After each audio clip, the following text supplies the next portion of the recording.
كنا قلنا يا أفاضل يا محترمين، الساكت عن الحق شيطان أخرس، والحمد لله رب العالمين ثمرة كلامنا ونتيجة كلامنا بدأت تظهر. بدأت القنوات اللبنانية تتكلم عن حج البنت وتطالب بحج البنت، والدليل معايا هنا اهو، هوريكم حالا الدليل دلوقتي. بسم الله الرحمن الرحيم. السلام عليكم ورحمة الله وبركاته. أهلا وسهلا بكم يا محترمين متابعي قناة أخوكم أبو وليد. فضلا منكم وليس أمر، يا ريت لايك الفيديو. الحمد لله إن كلامنا بدأ يأثر وبدأت القنوات اللبنانية تتكلم عن الموضوع. هسيب حضراتكم مع تقرير، اسمعوا التقرير وشوفوا إزاي إن كلامنا الحمد لله بدأ يأثر. ودايما بذكر حضراتكم باللايك، لأن انتوا برضو من اللي شاركتوا في إن الكلام يوصل. وبإذن الله حج البنت راجع بفضل حضراتكم، بإذن الله حج البنت راجع بفضل حضراتكم بعد فضل المولى جل وعلا. أسيب حضراتكم مع التقرير، اسمعوا كل كلمة، لأن كل كلمة فعلا ليها قيمة كبيرة جدا، وده بفضل متابعتكم لينا وبفضل تشجيعكم لينا باللايك. أسيب حضراتكم مع التقرير. طفلة لبنانية تصدر اسمها مواقع التواصل في العالم العربي، وتناقلت قضيتها مواقع وصحف أجنبية وعربية. السبب هو القصة المأساوية التي ارتبطت بها، حيث توفيت بعد تعرضها للاغتصاب بحسب تقارير طبية. لين عمرها 6 سنوات، هي وحيدة لوالديها المنفصلين عن بعضهما، وهي في حضانة الوالد. ذهبت لزيارة والدتها في منزل جديها في منطقة عكار شمالي لبنان، وبقيت هناك لعدة أيام لتعلم عائلة الوالد فجأة أن الفتاة توفيت.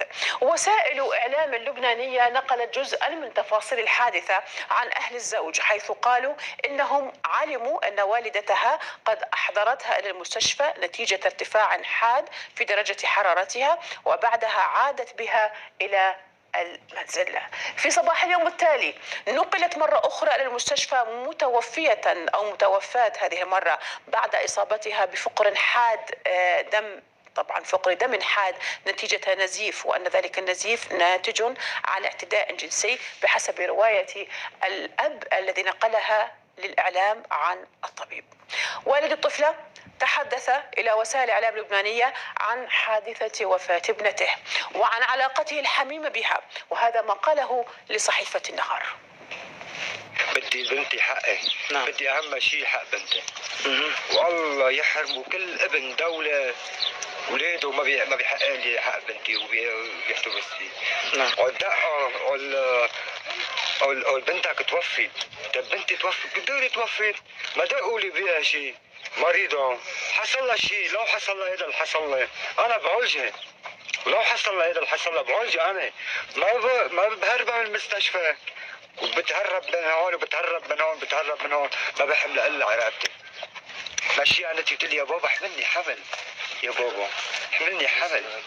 ما قلت لك احملني حمل، وبقول يا لين اسمها لين، الله يرضى علي، الله يرضى علي، اسمها لين. بقول يا لين يا بابا يا لين. بتقول لي لا قل لي بابا قل لي بابا قل لي بابا. راح لبابا شو بدي اخذ بقى انا. عائلة الزوجة رفضت جميع الاتهامات للأم، وقالت لوسائل إعلام لبنانية: ننتظر التحقيقات، وكل ما يقال عن إهمال الأم للطفلة عار عن الصحة، لأن الأم أخذتها 3 مرات إلى المستشفى ولم يكن هناك أي نزيف كما يدعي أهل والدها. وزارة الصحة في لبنان أصدرت بيانا أكدت فيه فتح تحقيق في ظروف وفاة الطفلة، وقالت: مديرية العناية الطبية في الوزارة وبتوجيه من الوزير فراس الأبيض باشرت التحقيق اللازم في ظروف الوفاة لكشف أسبابها، وتؤكد بأنها ستحيل كل ما لديها من معطيات لدى القضاء المختص لإجراء اللازم. لين شيعت إلى مثواها الأخير في البلدة، وهذا جانب من مشاهد التشييع التي امتزجت طبعا بالحزن الشديد. يا بابا يا بابا يا بابا يا بابا، اللي كلنا علي بابا بابا بابا يا بابا شيخ يا قلبي يا بابا. الله يا عمر ارحمه يا ورا يلا قول يا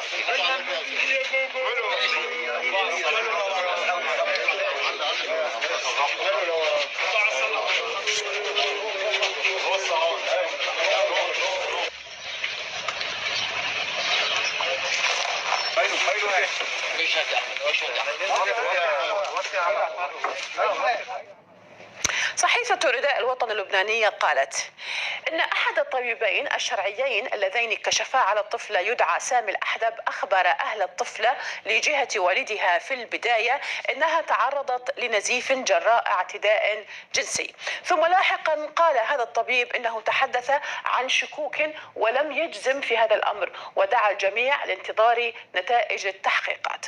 ومع هذا الغموض الذي يلف الحادثة وتعدد الروايات وتغيرها، لا تزال القصة تتفاعل، حيث طالب ناشطون ومنظمات حقوقية بكشف ملابسات وحقيقة الحادثة والمتورطين فيها ومحاسبة المرتكبين بأسرع وقت، خاصة وأنه كان من الصعب الوصول للأخبار الحقيقية حول ما جرى للطفلة. على مواقع التواصل الاجتماعي علق لبنانيون والمتابعون على هذه القصة المؤلمة. هذا ما تقوله داليا. تقول داليا: الواحد شو بيقول، الله بيساعد أهلها ويصبر قلب أبوها، شي ببكي، شو هالأيام اللي وصلناها، ما عاد في رحمة ولا أمان ولا خوف من الله. أما فاروق عدنان: قضية الاعتداء على الطفلين طالب تفوق الخيال، لم أجد تعابير كافية تجسد كمية الاشمئزاز مما حصل. الوحوش في هيئة البشر كانت سبب وفاة هذه الطفلة. الاعتداء الجنسي والاغتصاب يجب أن يعاقب بالإعدام شنقا أمام الملايين. أما الدكتورة ضياء عزام: لماذا حتى الآن لا يوجد خبر حقيقي وتحقيق فعلي يفضح مرتكب الاعتداء بحق الطفلة لين طالب لإخضاعه لمحاكمة علنية تشفي غليل كل معني أو متعاطف مع هذه الجريمة الغرائزية الوحشية المقززة؟ عاشور خالد: ما الذي يجري؟ أين القصاص من هؤلاء الوحوش البشرية الذين يعملون عمل الشياطين؟ يا رب أين القصاص؟ لين قصتها تدمي القلوب. أما فيروز الوالي: والذي رفع سماء دم الطفلة في رقبة جميع دون استثناء، أو الجميع دون استثناء، قهر ما بعده قهر. زي ما سمعتوا يا أفاضل، بدأ الموضوع فعلا يتحرك، بدأت ناس وبدأت قنوات لبنانية تتكلم عن الموضوع، وده بفضل المولى جل وعلا وبفضل نشركم من الموضوع ومشاركتكم بيه. فيا ريت لايك الفيديو عشان يوصل لأكبر عدد من السادة المتابعين، ومش هنسكت لغاية ما يجي حج لين بإذن الله رب العالمين. وما زلنا هنتكلم ونتكلم ونتكلم ونطالب بحضراتكم برضو نشر كل الفيديوهات بوضع لايك. كل اللي مطلوب من حضراتكم حاجتين: وضع لايك لكل فيديو بيتكلم عن لين، زائد الدعاء ان ربنا عز وجل يجيب حج البنت ويصبر قلب ابوها. يا ريت كمان شير للفيديو على كل المواقع عشان صوتنا يوصل والصوت يعلى. كل ما عالي الصوت كل ما حج البنت هيجرب اكتر واكتر. نسأل الله العلي القدير ان يظهر الحق. نشكركم يا افاضل يا كرام يا محترمين، نترككم في حفظ الله وامنه على امل اللقاء بكم في فيديوهات قريبة قادمة. نستودعكم الله، والسلام عليكم ورحمة الله وبركاته.